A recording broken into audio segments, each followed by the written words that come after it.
unfortunately makes it sound like I've got one major problem, which is that I just can't keep a job. But the fact is that what I've always been doing since I was born, and I don't know why, I was born with a screwdriver in my hand. The fact is there are many out there who are like that, and I've just been building non-stop. Why robots? Robots basically have a focus of basically all the cool stuff that you can build with. You've got mechanics, you've got bit of hydraulics, you've got electronics, you've got biomorphics, you've got all kinds of things that basically you see on the Discovery Channel. But there's always that driving need, which is, my mother won't buy me the cool stuff, I'm going to have to build it. And that's actually one of the big things that motivated me when I was a child. You know, like pathetic, traumatic childhood. One of the cool things that we've tried to do, and one of the things that I'm very pleased I've been able to do in the last little while. When I was a kid, I always hated toys that when you took them apart, all the guts fell out. And also, I also hated toys that were like, wow, Dad paid a lot of money for this. Forward, back, left, right, crash it into a wall. What's next? And the fact is that this is something which is basically becoming a lot more prominent and a lot more appropriate for today's kids. When we were growing up, there wasn't a lot. I mean, for example, like, you kids won't believe this, but when I was a kid, I had to walk across the room to turn the TV channel.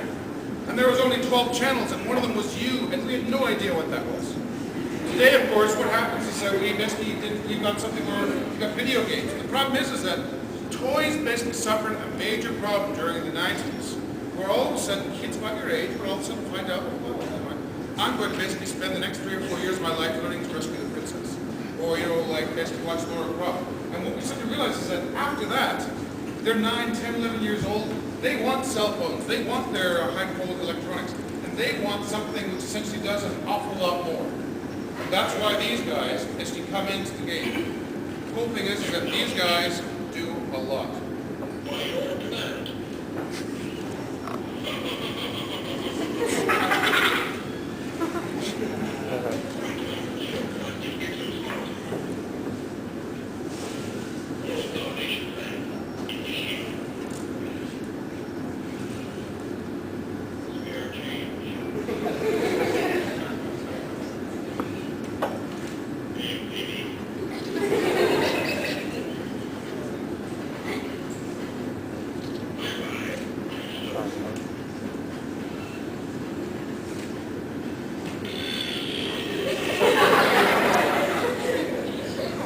Just in case you want to know, yes, that's all me, right? Like that lab group right there, I had to drink so much Pepsi, I suffered sugar shock for a few days.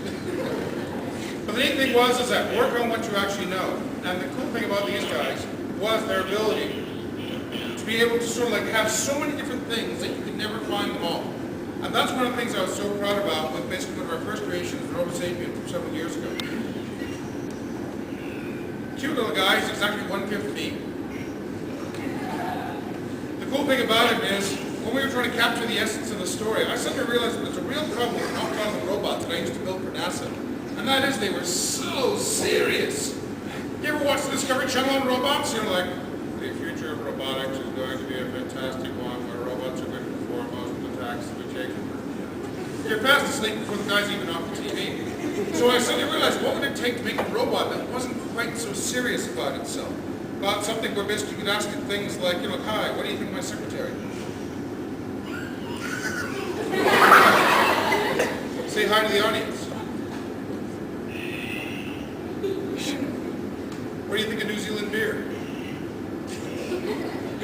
Give us a disco.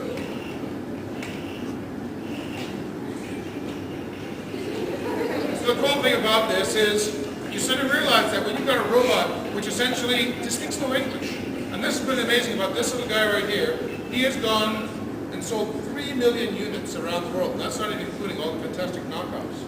But the equation was very simple. We made him small, cute, and efficient, and we basically gave him a brain of Fred Flintstone while he has the body of George Jetson. That seemed to go over very well with an awful lot of our women. And the fact was that when we found out it wasn't just basically kids who were buying these things, it was grown-ups as well. Humanoid robots basically are pretty cool, but we suddenly realized that the technology necessary to allow something to basically work still isn't there yet. We still don't have something to basically give it the entire smarts, and that's why we basically started out with things. We started out with devices that essentially are pure entertainment, because each one of these things is not just a product. What it is an experiment using my robotics which essentially allows me to find out, can we actually make something cheap enough so we can move on to the next level? And then all of a sudden we go from here, we go to the next level, the next level, the next level. And the reason that we basically concentrate on a couple of things, like humanoids, because one day they're going to have to do work for us. And dinosaurs, because I like dinosaurs.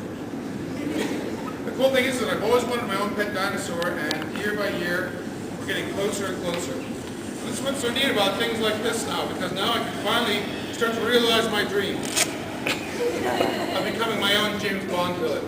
So I'm laughing. And how does it all start? Well, what happened was, I wanted to do an awful lot of stuff, and I invented this form of robotics, which is based upon simplicity.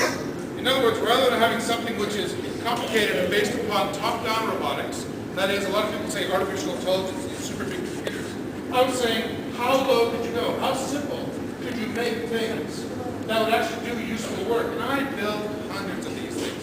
Don't forget, I'm just a compulsive builder, so that's all that's going to happen. I'm just going to fill up museums with all this stuff. We've got Mars probes there, walkers, gliders, a lot of things that unfortunately were great for NASA, but not too good on the shelf. What we did though is I built even giant things, and I found out that, if there's gold in them there, broken cameras and CDs and VCRs, you just want to grab this stuff. And how does it work? Well, adaptive neuromorphic control, basically using high-quality firing rate synchronization, basically going into two-area nexus functions for Pareto resonance theories that wind up basically resulting in sympathetic resonant operation. Well, duh. But the thing was, what did it actually mean? It meant that in 12 transistors, you could build something that basically, when it went all the way to Hong Kong, actually walked around and impressed enough people to basically come up with my first toy, which was back in 2001. Now this was actually basically my sort of Waterloo. I quit my job as a scientist September the 1st, 2001. b.e.a.m came out 3 days later, and by September 11th, it was pretty hard to make sales. But despite the fact was that we actually sold a huge number of these things. What I did is I learned what it actually takes, not just how to invent something, but to take it to the next step, which is how you can play with it. And that was actually something which was really important, because I wanted to basically build, like a good little, like Masters of the Universe sort of effect here. The b.e.a.m books were great, and this was actually one of the things I wanted to do for years, which was take a huge number of my robots out into a desert and see how they got along with each other. And I'll tell you right now, they formed wars, did all kinds of stuff. It's a great video of this stuff on the web.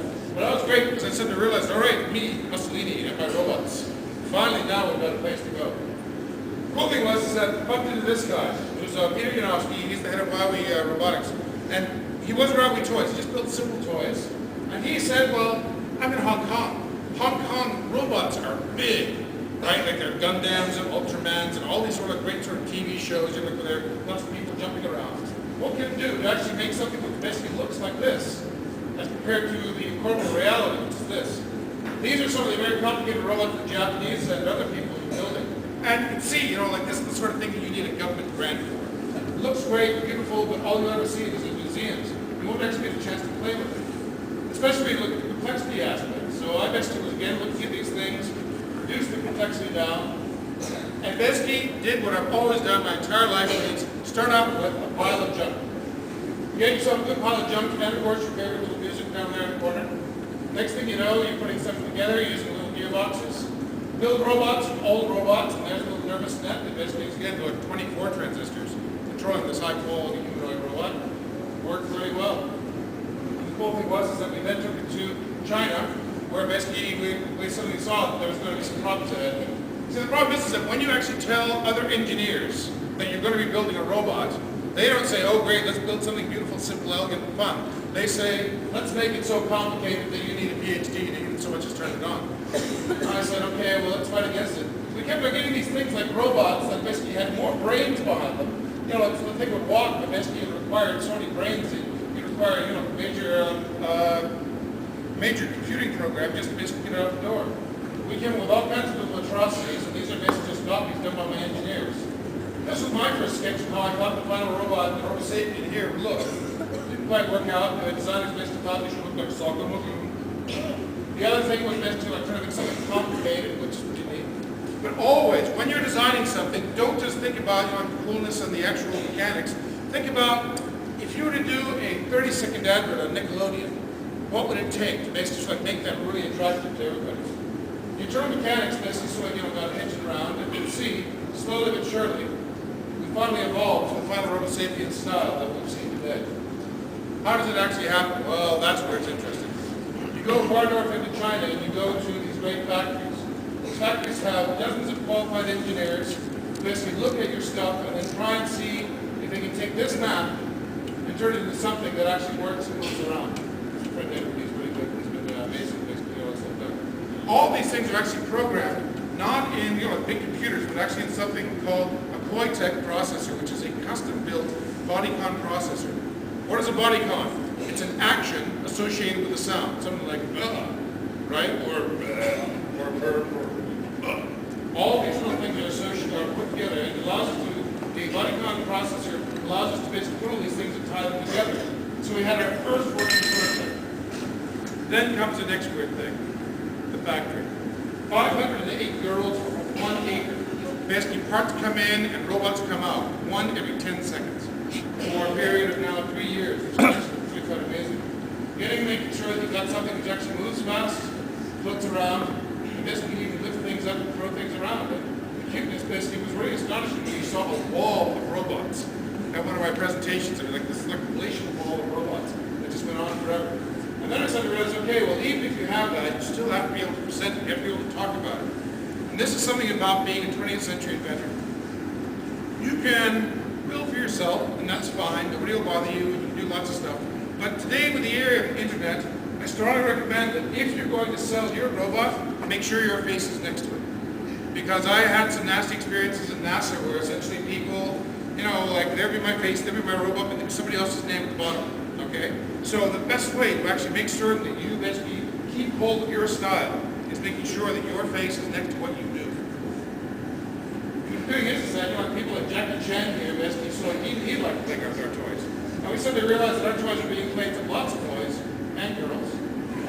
And we basically were winning all kinds of awards, and all of a sudden I was getting invited around the world to exotic places like Auckland. Right? And I thought that was actually pretty neat. Yeah. The cool thing was that Robo Sapien was doing really well, but then the boss came along and said, okay, what are you going to do next? Well, we've got RoboPet right here. And RoboPet was supposed to be the challenge to the $2,000 robot dog you might have heard about. This guy's a lot cheaper than that, but we like to think that he's actually a lot more fun. So he rolls over and he gets up and he basically, does all kinds of cool stuff. But primarily he's meant for people who are hyperallergenic or live in apartments where they don't allow months. We're really hoping to sell it very big in Asia and Japan, and we might still do so. The cool thing was that it started out again, just something we saw on the internet, something very ball-like. Then we motorized something. This is built entirely out of broken umbrellas. Broken umbrellas are a fantastic source of all kinds of different parts and pieces. Then we shaped it up, came up with our designs. As I said, the mechanics, and then learn to draw. You want to come up with something cool, learn to draw. The first dog was actually a bit skinny. And then we did is we fattened him up a little, until finally he's like the guy he is today. And he's even used in a variety of fashion models and stuff like that. So there was Kate Moss walking down the catwalk, basically with a robot in her pocket. I thought that was pretty funny. And the cool thing is that we've just basically seen, like even out of all of these, our robot is still the cheapest. The Raptor was actually something, again, I wanted for a long time. Pet dinosaur. Okay, something I wanted since I was 3 years old, and figure out how to do it realistically. So we came up again with all kinds of different sort of initial sketches. And then we built the first one, but wanted walking a lot more like some sort of deranged chicken rather than actual dinosaur. So we needed to skinny it out, like as I said, make sure that you actually like what it is that you're building, you like what it is that you're working on. Because it doesn't just please you, it pleases other people who basically watch it. You can see what happens now. We had sensors, we gave it a bit of a skin, we made it look bulky, and then finally you got something which, that doesn't look bad, but you put it in a garden. The cool thing was is that, again, we built not just ones or twos of these things, we built billions. And one of the best things that I basically have is, I'm testing my stuff in my own factories, where just a couple of weeks ago, we had 200 of these things racing towards me inside one of the hallways of one of our factories, and I was the only one with a remote control. And it was all stop, go, and I was thinking, my job is done. The cool thing was is that what we found out is that a lot of other people seem to like it as well. So we got some great sort of coverage. One thing that's really nice, and basically this just happened on my trip out here, is that New Zealand is the first market in the world that actually sees these things. So there's been a few guys, right? So you want to basically get some indoor sports. We bring these things things out so that the kids in New Zealand actually get a chance to see it. And we build these things for an entire year. The kids don't even know about it until we release it. And it's great to see. We just like run a whole bunch of robot dinosaurs into a crowd of kids, and they like it. Because there we are all basically going, phew. And all our salesmen and distributors are also going, phew. Because they're also basically guessing on whether or not you like it. The cool thing though is that we found out that not just small boys and girls, but also big girls, right? And I'll tell you right now, best combination for us, hot babes and robots. Okay? And it's great to realize that what we're doing is we're actually doing low-grade entertainment. We're getting robots which are not just fun, not just entertaining, but there's something that other people like to talk about as well. The V2. After the V1, what I wanted to do is explore all kinds of experiments in minimal brain control. So again, this one is about as smart as a calculator. Started out originally as a sketch. Worked up to something, again, just take a look, it's actually built out of old robots. Always build new robots out of old robots. Always keep a good pile of junk around. And slowly but surely, evolved from Pinocchio. It's been Frankenstein. It's something that actually is able to use a visual tracking system that uses conventional toys. We really wanted this thing to be able to pick up and bring you a can of beer, all right? That was the big hope and the big dream for this sort of robot. The hands are big enough to do that, but it turns out the strength necessary to bring you a can of Coke or beer, unfortunately too strong, so that it would actually hurt people if unfortunately you grabbed on them and didn't let go. So we use little compromises when you go to the mass market, but just so you know, the technology is there, you just have to modify it. The scope was actually pretty neat, so we had to basically make it look really powerful and strong. And the thing is, we actually got doing stuff, which we thought was kind of neat. I mean, this thing has so many hidden features, it's like Darth Vader's underpants. There's just things to press and things to find out and things to explore. What we've done again, this was something really amazing though, because this is 1,500 parts, okay? This guy was only 510, this guy was 513, this guy was just a little over 700, this was 1,500 parts. And the thing was that was the most complicated toy that we ever built at our factories. To a point where we had 6 acres of Chinese girls. Just imagine that going, like back and forth forever, right? Beautiful little Chinese girls, and we usually use Chinese girls so their hands are small enough to do the precision work necessary. So the thing was that there they are all producing robots of exactly the same sort. And this was astonishing. What's the real shame is that that's not my product pile, that's my scrap pile. So tell me that doesn't make me feel really guilty, because this is the sort of hyperbole. This is, like the thing we put in our posters, right? What you don't realize is that it's reality. And every single one of those poor little guys, unfortunately, had to be destroyed. And I fought like you wouldn't believe, so that we could probably get those and probably send them off to museums or other places around the world. But we suddenly realized there's no way that you can basically recover from the reputation of a bad robot. Okay? So the thing is that all these robots work in fantastic ways. And the fact is that they had to die for the continuation of the species. And this is the sort of horrible thing that basically we have to fight day in, day out. Roboreptile. Last year's Roboraptor, which was really popular, a lot of people liked it, really was a baby T-Rex. And it was based entirely upon sort of dimensions of T-Rex, the way that it walked, moved, was able to see. But I've always wanted to build a high-quality, high-speed raptor. High-speed raptor, just like we saw in the Jurassic Park movies. And so what I did is I basically saw this documentary literally a year ago on late-night TV, getting back from New Zealand. I saw this documentary on Northern Australia, which basically talked about things like the Jesus lizard and the frilled gecko, which gets up on its back legs and then just beats its little feet, and it's so fast it's actually able to run across water. I thought, wow, that's so cool. Could I actually build something that's like that? Well, the first one winds up looking like something sort of like the movie from the Alien, which I thought was kind of strange. But the first one I built, put it on the floor, and it just zipped across the floor and scared the crap out of my boss. And I thought, okay. That's exactly the sort of measure that you come up with. When you come up with something that's basically animal fast, now you're going to find ways of being able to control it. You build a new generation, and from there, when you our factories, start to build these things better, stronger. And then, of course, there's the design. As I said, what do you want the final thing to look like? And we came up with all kinds of different flavors and styles, a bit de-emphasizing the tail. And finally, came up with what you call a first sculpt. Plasticine is your friend. Make something that looks really cool. And now all of a sudden you see it's got this beautiful sort of sinisterness. The thing was is that we didn't want it to be vicious and nasty, but because it was so fast and because of the tail and everything, it just seemed to sort of inspire that sort of design. So ultimately we were able to engineer it, and now again, we We've got like walls and walls of these things. You'll be able to walk on the back feet or the front feet. And again, there you are. So like charging you basically in all kinds of different ways. And it's so cool now because before it was 2 years to design this thing. It was 2 years to design this thing. About 18 months, about 12 months. One of the cool things about inventing is that if you do it enough, you get fast. And that means that you never get bored with the product before you actually get it out the door. And the new things that we're basically looking at right now, all these things are based upon minimal technology. They're all designed to be hacked, all designed to be improved. But what we're doing right now is we're coming up with a brand new item, which unfortunately wound up basically being a little too sinister originally. But this is a robot that actually has a real brain inside it. So this is RS Media. And what it is, it's a RS2, but now he's got a Linux-based processor inside it. It runs at 400 megahertz.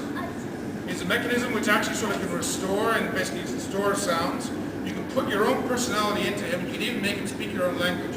He has a USB port, he has an SD card. So what he is, he's the world's first multimedia walkie-talkie MP3 player. And we think that's going to be really interesting because what you can do is you can put your own personality into him. Then, once you got that personality so it's working the way you want, mail that personality around the world. So when people basically have personalities, basically like from the b.e.a.m, Billy Ray Sapien, from the that sort of thing is going to be something you can basically just download and all of a sudden see what sort of personality is going to be mailed around the world.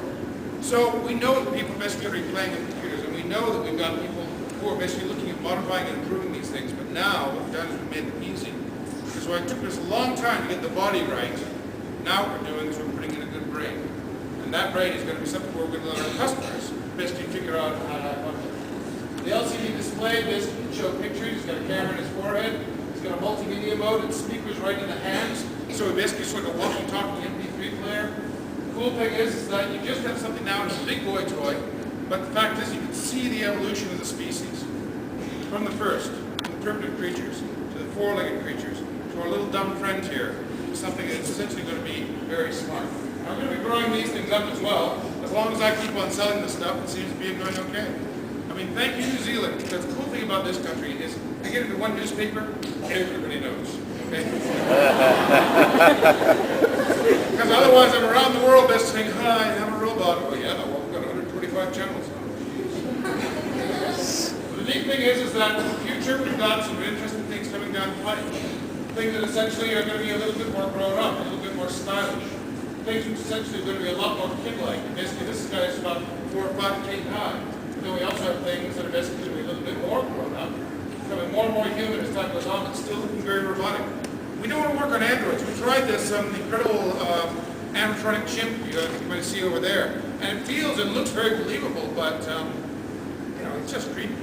And that was our big thing. I mean, we get emails, we get letters, we get emails from around the world basically saying, "Hi, I love this, love this, love this."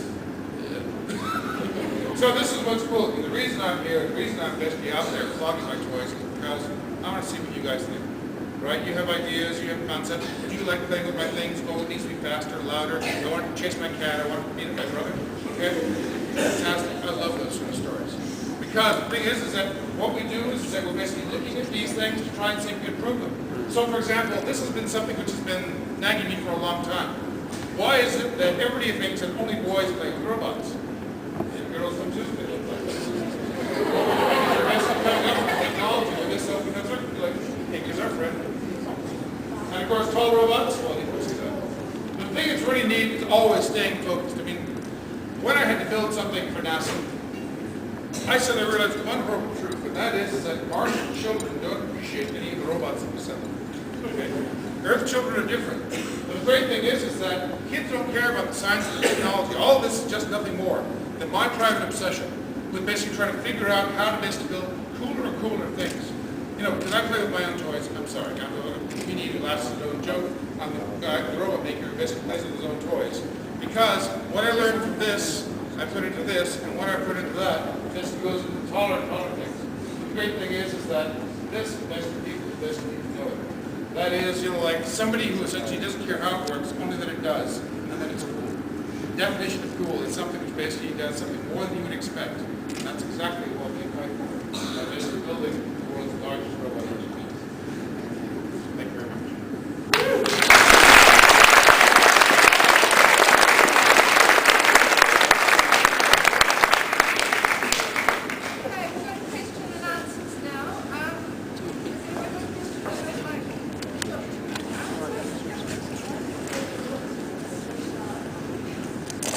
robot basically is slightly defective, and it's too hard to basically fix.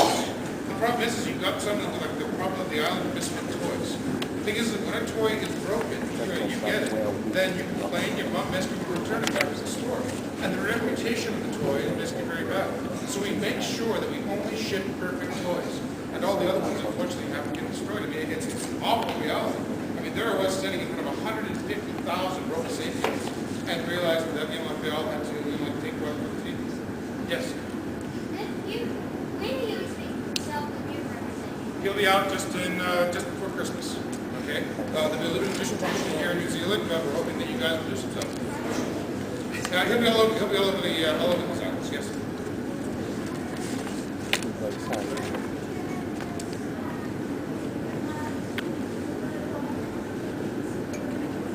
Because these things are 1,500 parts, and if something basically is wrong deep inside, you'd have to completely undo it. So the fact is that when you've got 3,000 Chinese girls putting something together, you can't have another line over here of 3,000 girls taking it apart, right? That's the big problem. It's just a matter of either the works or it doesn't. And it's just the simplest of things. But I mean, it's the strangest thing being a toy maker. You suddenly realize that there are scientists elves out there, and they have to be very familiar with their robots they build. Yes. I just showed you pictures. So the thing is that what's neat about a lot of the stuff that we're doing right now is that yes, like making something which is 5'7", easy, right? Making things that are taller than me, that's going to be interesting. Because one of the things we found about this guy is that we've got it motorized and it's walking, but the problem is that people look at the size of his feet. When he basically takes a step, you can take out your shin, he's so heavy. The thing is that when you start building tall robots, guess what? Even parents get scared, okay? And that's why we have to be very careful. So the reason that we sell you slightly bigger robots over time is we're getting you used to the idea. Yes? Why did I decide my job? Why did I take my job? I didn't. As I said, like I was born with a screwdriver in my hand. My problem is that this is nothing more than my sad compulsion, which I forced you to pay for. Right? So in a way, it's your fault. That's the way I tell my psychiatrist. Yes?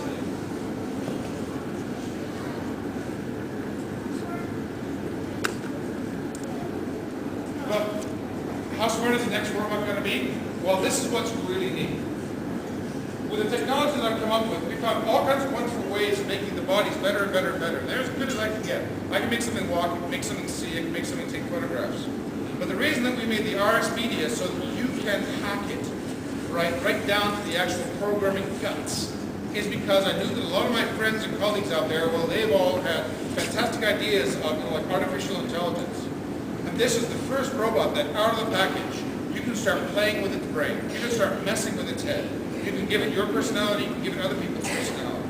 And the reason is because we sort of realized that we need as much variety amongst the brains of robots as we have amongst people. Otherwise, they're never going to take that next step where they can, in fact, get me a beer. And so the whole trick is, as I said, if you turn these things, there's nothing more than my excuse of just carrying on with some cool robotics. Yes?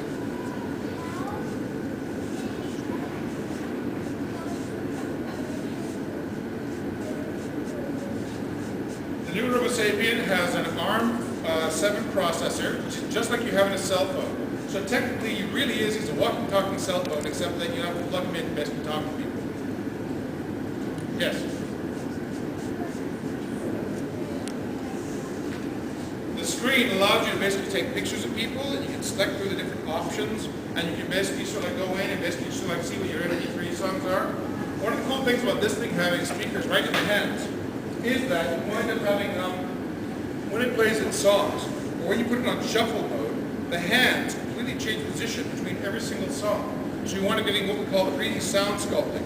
So even if you're not using it as a robot for right now, you can use it as a little MP3 player, like just basically providing different tunes for various different houses. We've got all kinds of different questions. Yes? Have you looked into the possibility, or is it not your line, of creating high-quality replicas of famous science fiction movie or TV robots?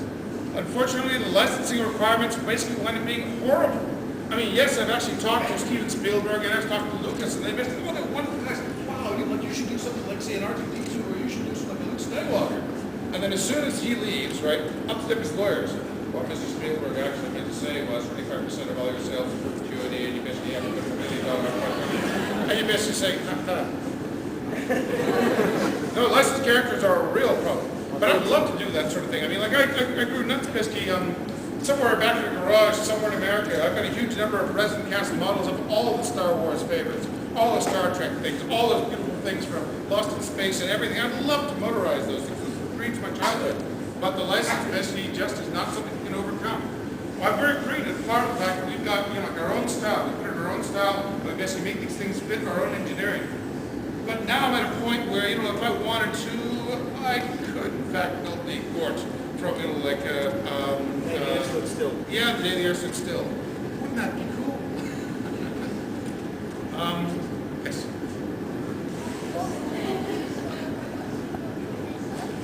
The first robots I built for NASA was an autonomous space navigating rotational satellite backup system that allowed for a satellite to actually orient itself even if it was struck by a meteorite. Yes. Hi. Becoming. No. I say this from three reasons. Number one, I have lived now with robots for 15 years, okay, right? And never once have they ever decided to force me to sleep in my guest bedroom, right? Now, on the other hand, that has not. It actually been a real advantage because my mother refuses to visit me in my home unless I pick up all 60 of my robots and carefully put them away.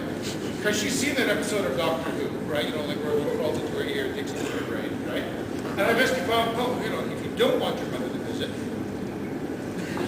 the thing is, we don't build evil robots in the same way we don't build evil cars, right? And this is actually the major reason why we had to throw away all those robots, because they were slightly broken, because they were slightly defective, right? The fact is that the evil ones had to kill. Yes? Nope. The fact is that you got to remember, all the social 90s, this is the strangest thing. I mean, it's the classic joke, but can you get a robot to fetch you a beer? When you ask someone like your sister saying, hi, make me a peanut butter sandwich with not as much jam as last time, you don't know how complicated that is. We basically sort of have entire books written about artificial intelligence and the nature of sort of like high quality comprehensive intelligence that's required for locomotion and characteristics based on being able to do something like that. It's going to take a while. The reason that we basically made these robots so that you can hack them is so that you can be able to give them the smarts, tell other people, and before you know it, maybe something will be able to get you a beer. It's going to be a while. Yes? How can I? They communicate in a variety of different ways. So, for example, you can basically put cable between them. But these guys actually use what we call infrared, right? So it's the same magic sort of signals you get from a TV or remote control. And that's how they talk together. Yes?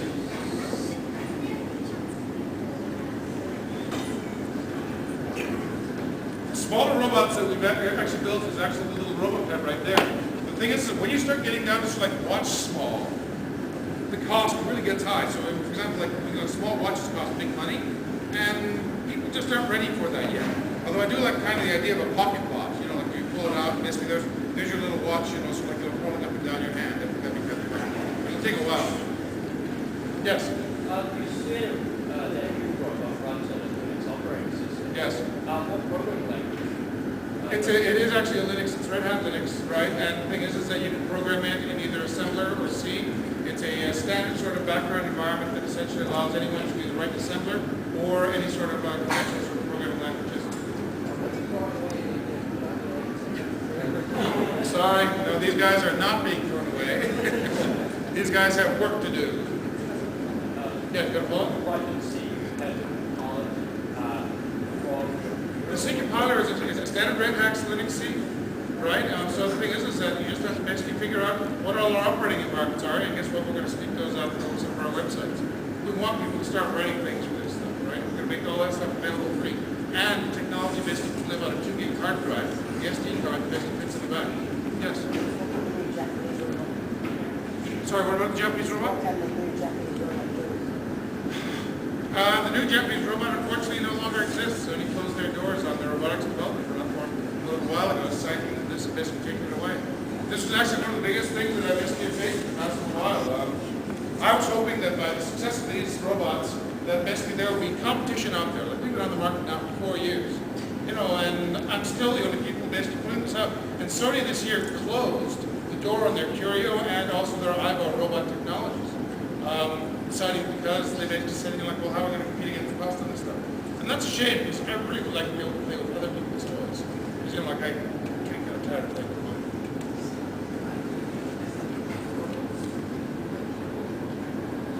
Every year, I'm very pleased to say, we always come up with something new, right?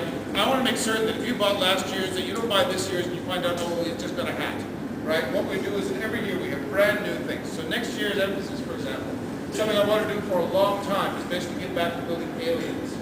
Not things that essentially look like anything that you might recognize from TV, but something that is just, you know, like completely freaky.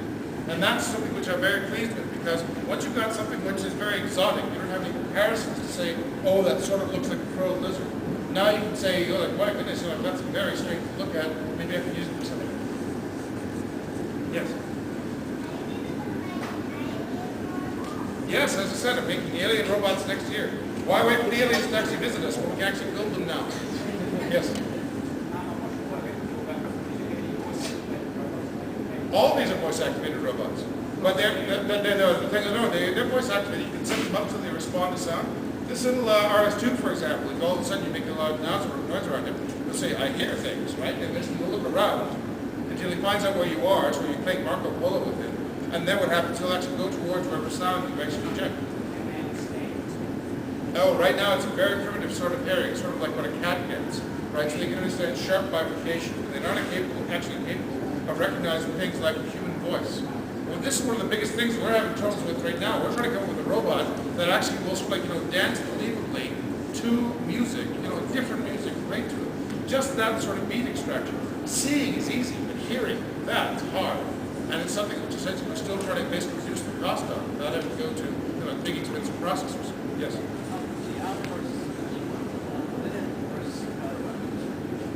It will have processing power output. Yes. Yes, it does have. This is what's I'm reading about this. We're loading this thing up with basically like all the basic default sort of programs. But the fact is, yes, it can do high quality vision tracking. You've got a pan and tilt mechanism with a color camera on it. You've got 2 gigabytes worth of extra RAM if you want to basically load up all kinds of video screens. You've got all kinds of the appropriate backgrounds. You just have to write some efficient code. We basically have really gotten a lot of kudos from the guys around the world who write Linux programs. Because of course it's open range, we want to make certain that, you know, Bill Gates doesn't make any leans on this technology just yet. But we're really trying to figure out, you know, what's the best that this thing can do. And we're going to be offering prizes and awards for people who can say, get this thing to see while it's walking. You know, that's it's amazing. It's something which basically is quality voice recognition, just here to recognize as human beings as compared to sort of like something on the TV or the radio. It's so strange, like all those things that you just take for granted. Unfortunately, robots just out of the technology. Yes, you're not.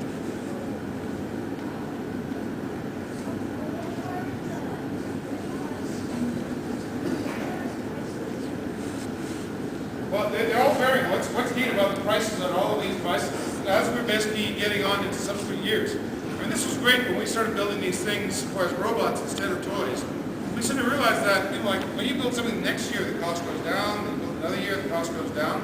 So this guy started out, I think, here in New Zealand about 150. And last year was about 100, and now I think it's about 60. I mean, what's great is that as time goes on, you're basically getting this sort of technology available, so you can start thinking about tearing it apart for pieces as compared to otherwise. But everything on this table ranges, like this guy's going to start out about maybe 500. Right, this guy I think is about 250 right now. This guy's 149 about, right, and then the dog's about 100. So, you know, like they're pretty high end. They're about the same cost as a good video game.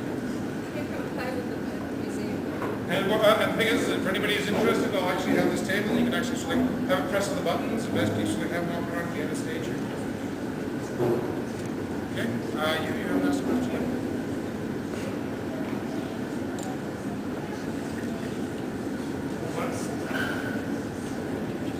Small one, yeah, that's right. Well, the thing is that you're not alone in that.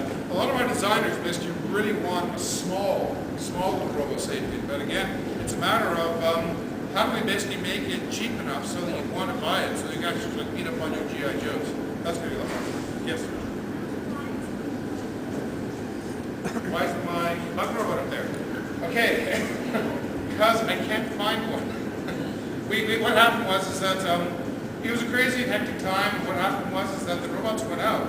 But the fact was is that once they're out there, you got to remember they're toys. There's a good chance that many of them don't come back. But we just don't have any bug robots here in New Zealand, from what I can tell. They're only sold in America and Europe. Yes, 2 more questions then. Okay, all right. And then you.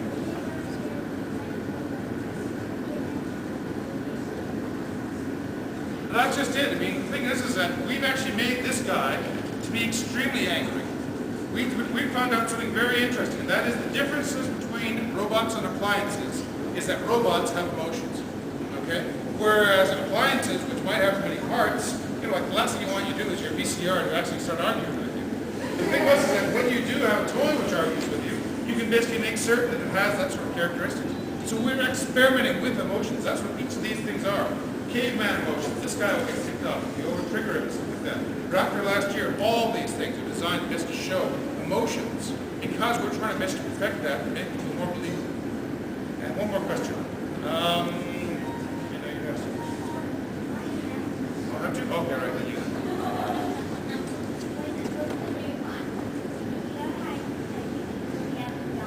Yes. Oh, no. The fact is that we've got Nick Boogie time on all of our guys, you know, so that's actually one of the cool things. Yeah, he'll be able to dance to his own music. The problem is it'll have to be his own music, just like this.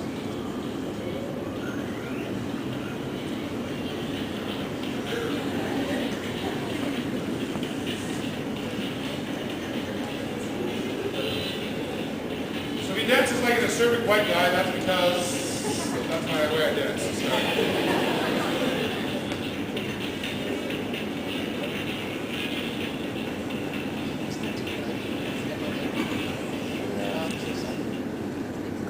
Sure, no, they can actually send me in front of what we'll do is basically bring the robots down and that's what we'll do around here. Anyway, I just like to thank motat, you know, like for putting on the